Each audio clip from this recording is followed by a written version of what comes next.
고래 채널은 AMD 라이젠과 함께합니다. 안녕하세요, 드로입니다. 드디어 기다리고 기다리던 시간이 왔습니다. CPU 영상을 여러분들에게 보여드리는 시간 말이죠. 이거 정말 말하고 싶어서 혼났습니다, 진짜. 입이 아주 근질근질했는데 이게 또 말하면 또 안 되니까 이걸 제가 미리 얘기하면은 관계자분들에게 혼나고 마는 그런 수준이 아니었기 때문에 가만히 있었습니다. 정말 가만히 있었어요. 물론 테스트는 계속했습니다. 오늘 제가 여러분들에게 보여드릴 제품은요, 라이젠 7 3700X, ASUS 크로스에어 8 히어로, 그리고 테크 유튜버 아토님이 측정하신 라이젠 5 3600의 벤치를 여러분들에게 보여드리려고 합니다. 이거 오늘은 여러분들보다 제가 더 먼저 빠르게 시작하고 싶은데요, 모두 준비되셨나요? 준비되셨나요? 안전띠 꽉 매시고요. 그럼 지금 바로 렛츠 겟 잇! 자, 일단은 CPU하고 보드를 먼저 보여드릴까요?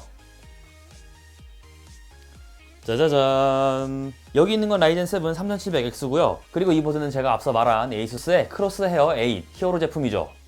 보시면 아시겠지만 이전 버전하고 레이아웃은 거의 비슷합니다. 크기도 비슷할 거예요. 그러면은 제가 요거를 한번 꺼내서 보여드릴까요? CPU를 먼저. 자, 보이시나요? 3700X라고 써져 있어요. 그죠? 2700X로 테스트한 제가 봤을 때는 그렇게 외관에서 차이가 느껴지진 않습니다. 하지만 스펙 시트를 살펴보면 상당히 많이 다를 텐데요. AMD 라이젠 7 3700X, 여러분도 알고 있다시피 젠2 라이젠 3세대고요 코드명은 마티스입니다. 8코어 16스레드로 작동하는 CPU고요 소켓은 AM4, 공정은 7나노미터입니다. 설계 전력은 65W, 베이스 클럭은 3.6GHz, 부스트 클럭은 4.4GHz, 캐시는 총 36MB라고 하고요 번들로 레이스 프리즘 쿨러를 제공해준다고 합니다. 이거를 잠깐 놓고 박스를 이렇게 가지고 왔습니다. 여기 있는 건 제가 실제로 쓰고 있는 2700X 패키지고요 여기 있는 건 AMD 측으로부터 대여를 받은 3700X 패키지입니다.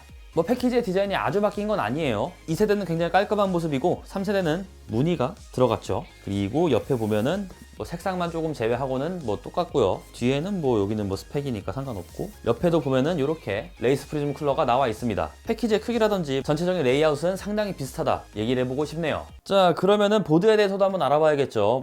보드 이름 같은 경우는 제가 아까 얘기했고 이렇게 생겼습니다. 보면 아시겠지만 오히려 이전 버전들보다 조금 더 단조로워진 느낌이 드는 것 같아요. 그죠? 아까 얘기했다시피 이러한 방열판이 조금 바뀌었고 쿨러가 들어가 있고 IO 쉴드도 조금 더 심플하게 바뀌었고요. 그래도 몇 가지 달라진 부분이 있다고 하더라고요. 일단 첫 번째로 전원부는 14 플러스 2페이지로 구성이 되어 있습니다. 이전 크로스에어 시리즈가 10 플러스 2페이지였는데요 크로스에어 8 히어로 같은 경우는 조금 더 튼튼한 전원부를 가지고 있다고 보시면 될 것 같고요. 두 번째는 옵티무 M3가 적용된다고 합니다. 이 옵티무 M3를 통해서 조금 더 낮은 전압, 레이턴시를 적용할 수 있다고 하고요. 랩 오버클럭은 무려 DDR4 4800MHz까지 적용이 된다고 하네요. 저 같은 경우는 아직 고클럭 램이 없는데요. 추후에 고클럭 램이 생기게 되면 그때 테스트를 해보도록 하겠습니다. 그리고 세 번째는 칩셋 쿨링 시스템이 추가가 되었어요. 이전 보드들에는 히트싱크만 있었다면 지금 이 크로스헤어는 쿨링팬이 장착된 모습을 볼 수가 있습니다. 보시는 것처럼 굉장히 작은 쿨러가 들어갔는데요 6만 시간을 사용할 수 있다고 합니다. 그 밖에 IO 패널을 살펴보면 이전 크로스헤어들과 레이아웃은 똑같다고 보시면 될 것 같습니다. USB 포트가 많은 건 참 좋네요. 자, 이렇게 CPU와 메인보드에 대해서 알아봤고요. 그럼 저는 조립을 하고 다시 촬영을 이어가도록 하겠습니다. 뿅! 네, 세팅은 전부 다 끝났고요. 이제 벤치마크를 알아보도록 하겠습니다. 제가 테스트한 환경은 이렇습니다.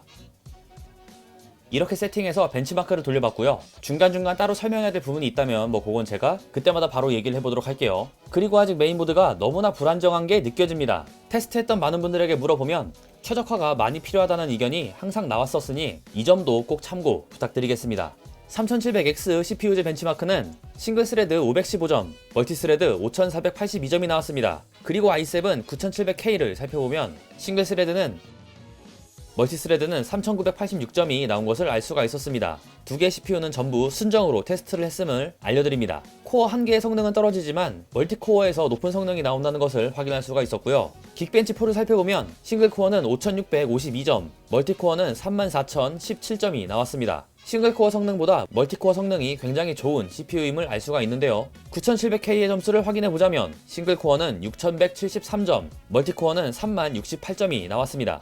CPU G벤치와 동일한 결과가 나왔음을 알 수 있었습니다. 다음엔 시대벤치 릴리즈 15를 확인하면 싱글 스레드는 204점, 멀티 스레드는 2161점이 나왔습니다. i7 9700K를 살펴보면 싱글 스레드 213점, 멀티 스레드 1537점이 나온 것을 알 수가 있었습니다. 역시 코어 한 개의 성능은 약간 떨어지지만 멀티코어 점수에서 꽤 많은 격차가 발생하는 것을 알 수가 있었고요. 시대벤치 릴리즈 20을 확인하면 싱글 스레드 504점, 멀티 스레드 4917점을 기록했습니다. i7 9700K를 살펴보면 싱글 스레드 505점, 멀티 스레드 3101점이 나온 것을 알 수가 있었는데요. 여러 번 구동해본 결과 9700K보다는 싱글 스레드는 소폭 떨어진 모습을 보여줬지만 멀티 스레드에서 엄청난 점수 차를 기록했는데요. 멀티코어 환경을 제대로 사용하시는 분들이라면 그 성능을 확실하게 체감할 수 있지 않을까 생각해보네요. 다음은 메모리 레이턴시를 살펴보겠습니다. 국민 XMP죠. 3200MHz의 레이턴시는 16, 18, 18, 36으로 두고 테스트를 해봤습니다. 3700X는 75.6 나노세컨드가 나왔는데요. 2세대 대비 약간은 나아진 모습을 보이고 있으나 그럼에도 약간은 아쉬운 레이턴시라고 볼 수가 있겠습니다. 9700K는 어떨까요? 47.8 나노세컨드라는 굉장히 빠른 숫자를 보여줬습니다. 아직 메인보드가 불안정하기에 메인보드 바이오스가 꾸준하게 업데이트가 되고 AMD 칩셋 드라이버도 조금씩 개선이 된다면 이 격차는 조금 더 줄어들지 않을까 생각해보네요. 그 밖에 에이다 64의 벤치를 간단하게 확인해보면 CPU를 전부 사용하는 퀸 벤치에서는 3700X가, 초당 메가픽셀을 처리하는 포토웍스 벤치에선 9700K가 앞서는 모습을 확인할 수 있었습니다. 이제 타임스파이의 CPU 스코어를 알아보도록 하죠. 3700X의 타임스파이 CPU 스코어는 9695점이 나왔습니다. 저는 여태껏 미들레인지 AMD CPU에서 구경해본 적이 없는 숫자예요. 상당히 높은 스코어를 기록했다고 볼 수가 있죠. 9700K는 어떨까요? CPU 스코어는 8112점을 기록했습니다. 멀티코어를 활용하는 환경이라면 3700X가 조금 더 나은 퍼포먼스가 나온다고 볼 수 있겠네요. 다음은 파이어 스트라이크의 피직스 스코어를 확인해보았습니다. 3700X의 피직스 스코어는 24535점을 기록했는데요. 이 정도면은 진짜 많이 나오는 거예요. 그리고 9700K의 피직스 스코어는 18680점이 확인되었네요.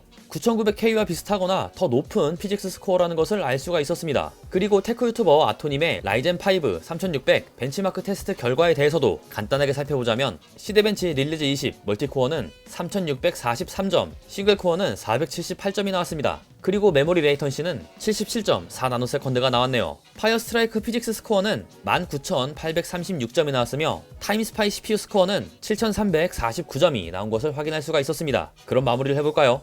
이제 막 세상에 나온 라이젠 7 3700X 완성형 CPU인 i7 9700K 종합적인 벤치를 확인해보면 IPC는 9700K가 멀티코어 환경에선 3700X가 앞서고 있는 모습을 확인할 수 있었습니다. 멀티코어 벤치만 놓고 보면 오히려 9900K보다도 높다는 느낌을 매우 많이 받는 결과였는데요. 개인적으로 2700X를 굉장히 많이 활용했던 입장에서 놀랄 수밖에 없던 결과였다고 얘기를 할 수가 있겠네요. 그리고 3700X와 9700K의 게임 테스트 영상은 나중에 보여드릴 텐데요. 아마 여러분들도 느끼셨을 거고 저도 테스트를 하면서 느꼈지만 3700X의 형벌인 3800X가 8코어 16스레드 강자로 군림되지 않을까 이런 생각을 해보는데요. 그리고 3700X는 조금 더 저렴하게 8코어를 즐길 수 있는 합리적인 CPU라고 할 수가 있겠네요. 아직 완벽한 테스트 결과는 아닙니다. 그렇게 많은 분들의 테스트 결과를 꼼꼼하게 살펴보시길 바라며 바이오스가 몇 번 더 업데이트가 되고 여러 변동사항이 생긴다면 구독자분들에게 바로 알려드리도록 하겠습니다. 영상이 재밌었다면 구독과 좋아요 해주시는 것도 잊지 마시고요. 그럼 저는 다음에 3700X와 9700K의 게임 테스트 영상으로 찾아오도록 하겠습니다.